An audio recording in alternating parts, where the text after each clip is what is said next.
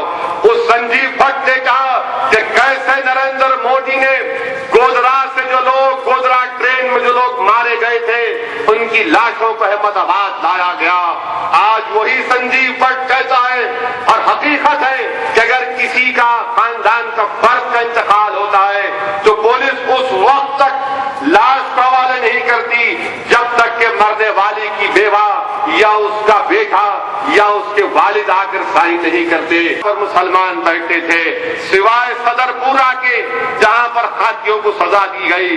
عزیزان ملت، آج گجرات کی سرزمین میں ہم پریشان ہیں، مگر ہمارا میڈیا، ہمارے ملٹی نیشنل کمپنیز، یہ کروڑ پتی ارب پتی سرمایہ دار اب نریندر مودی کی تعریف کر رہے ہیں۔ وہی گجرات احمد آباد میں عشرت جہاں کا انکاؤنٹر کیا گیا۔ عشرت جہاں کے ساتھ ایک نو مسلم بچہ تھا جس کے آفس میں عشرت جہاں کام کرتی تھی، ان کو گولی مار کر پھینک دیا گیا۔ مجھے اچھی طرح یاد ہے کہ میں پارلیمنٹ میں پہلی مرتبہ وہاں پر گیا اور پارلیمنٹ جانے کے مجھے اچھی طرح یاد یہ کہ 6-8 مہینے کے اندر عشرت جہاں کا انکاؤنٹر ہوا۔ جب میں عشرت جہاں کے انکاؤنٹر کے بعد جب بمبئی ممبرا میں عشرت جہاں کی لاش کو لایا گیا تو میں وہاں پر گیا، عشرت جہاں کے گھر کو دیکھا اور عشرت جہاں کے گھر کو دیکھنے کے بعد مجھے تعجب نہیں ہوا۔ اس لیے تعجب نہیں ہوا کہ مسلمانوں کا گھر کوئی بڑا عالی شان نہیں ہوتا، وہی 2 کمرے میں مشتمل گھر جس میں 7-8 لوگ رہتے ہیں، اسی میں سوتے ہیں، اسی میں ہی پڑھتے ہیں، اسی میں ان کی زندگی بسر ہو جاتی ہے۔ کہ عشرت جہاں کا انکاؤنٹر یہی اس وقت وہاں کا DIG ونزارا کے گروپ نے کیا۔ سہراب الدین شیخ کا انکاؤنٹر ہوا۔ کہاں سے ہوا سہراب الدین شیخ کا انکاؤنٹر؟ ہم مرکزی حکومت سے مطالبہ کر رہے ہیں کہ سہراب الدین کا بعد میں منائی گئی تھی۔ یہاں کے اعلیٰ پولیس عہدیدار اس میں ذمہ دار ہیں۔ یہاں سے سازش بچائی گئی اور راستے میں سہراب الدین کو روک لیا گیا۔ حیدرآباد مہاراشٹرا کی روڈ پر کوثر بی کو ساتھ اتارا گیا، گولی مار کر سہراب الدین کا قتل کر دیا گیا، کوثر بی کو گولی مار کر اس کے جسم کو جلا دیا گیا۔ حیدرآباد کے بچوں کو 6-6 سال جیل میں ڈالا گیا گجرات میں۔ کس کے قتل میں؟ گجرات کے سابقہ ہوم منسٹر ہرین پانڈیا کے قتل میں۔ کورٹ نے فیصلہ دیا کہ ہمارے بچے ملوث نہیں ہیں۔ کورٹ نے کیا کہا کہ جس جگہ پر ہرین پانڈیا کو گولی ماری گئی، ہرین پانڈیا کو پیروں کے درمیان میں نازک حصے میں گولی لگی اور وہ گاڑی میں بیٹھا ہوا تھا، اور ایسے نازک جگہ پر اب گولی ماری جاتی تو خون کے فوارے نکلتے، مگر جس جگہ پر ہرین پانڈیا بیٹھا ہوا تھا وہاں پر 2 خون کے قطرے۔ عدالت نے کہا کہ نہیں، اصغر علی نے ہرن پانڈیا کا قتل نہیں کیا، عبد الرؤف نے اس کا ذمہ دار نہیں ہے۔ کئی ہمارے بچوں کو، افتخار کو، جن کو 6-7 سال جیل میں رہنا پڑا، یہی ظالم نریندر مودی کی حکومت کی وجہ سے وہ تمام کے تمام بری ہو گئے۔ میں جا کر وزیر اعظم سے کہا کہ عدالت نے ان کو بری کر دیا ہے۔ میں آپ سے مطالبہ کر رہا ہوں کہ CBI کو نہیں چاہیے کہ وہ ہرین پانڈیا کے مقدمے کی اپیل کرے سپریم کورٹ میں۔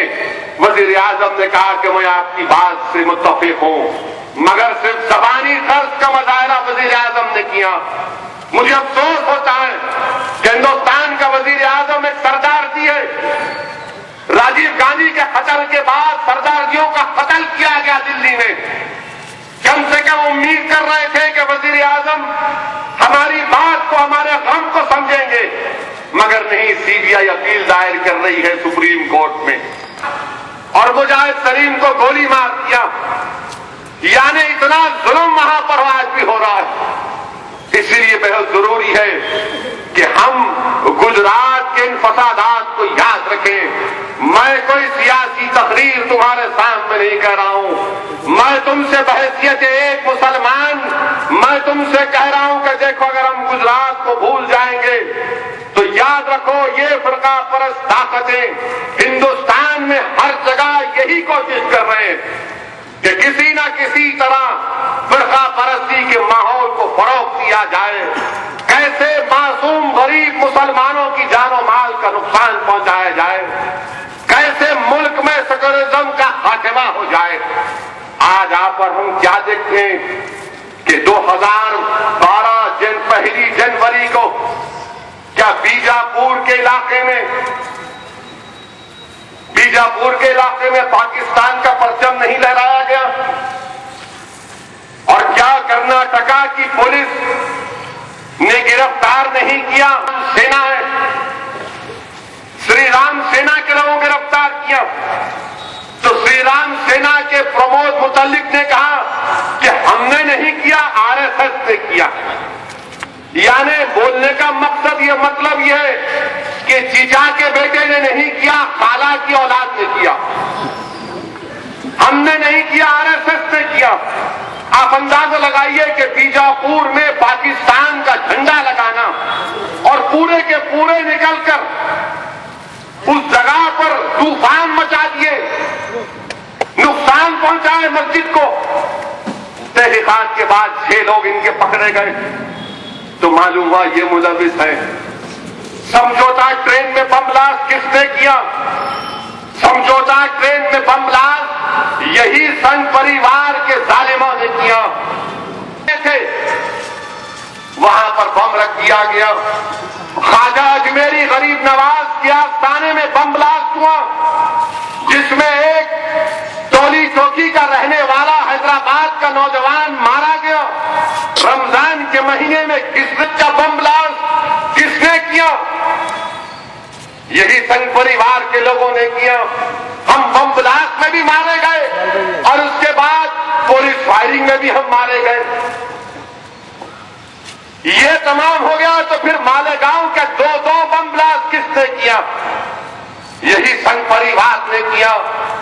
ناندیڑ میں بجرنگ دل کے دفتر میں بم بلاسٹ ہوا اور بم بلاسٹ کے بعد بجرنگ دل کے لوگ مارے گئے.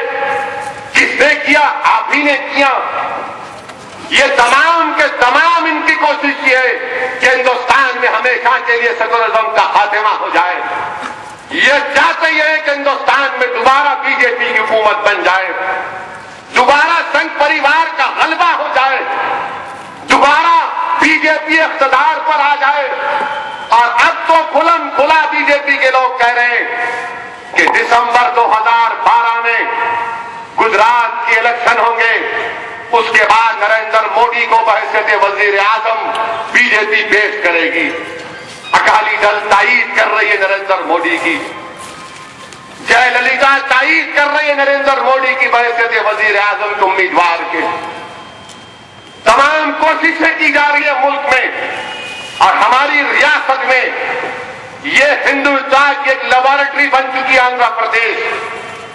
ہماری حکومت, یہ کانگریس کے لوگ اگر اپنی ہوئی ہے, کیوں نہیں حکومت کھل کر کہتی کہ آندھرا پردیش میں ہفتے میں 2 ایسے واقعات ہوتے ہیں جہاں پر عیسائیوں پر ظلم کیا جاتا ہے, ان کی گرجا گھروں کو نقصان پہنچایا جاتا ہے.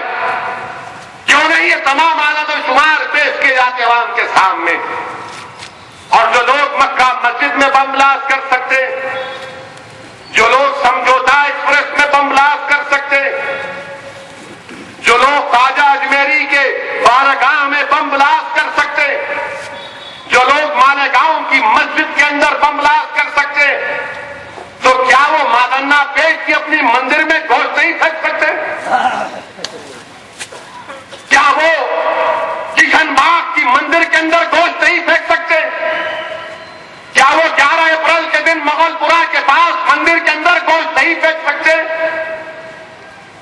ارے یہ خود اپنے ہی عبادت گاہوں کو تباہ کرنا جانتے ہیں. تم کرتے ہو ہم کو الزام.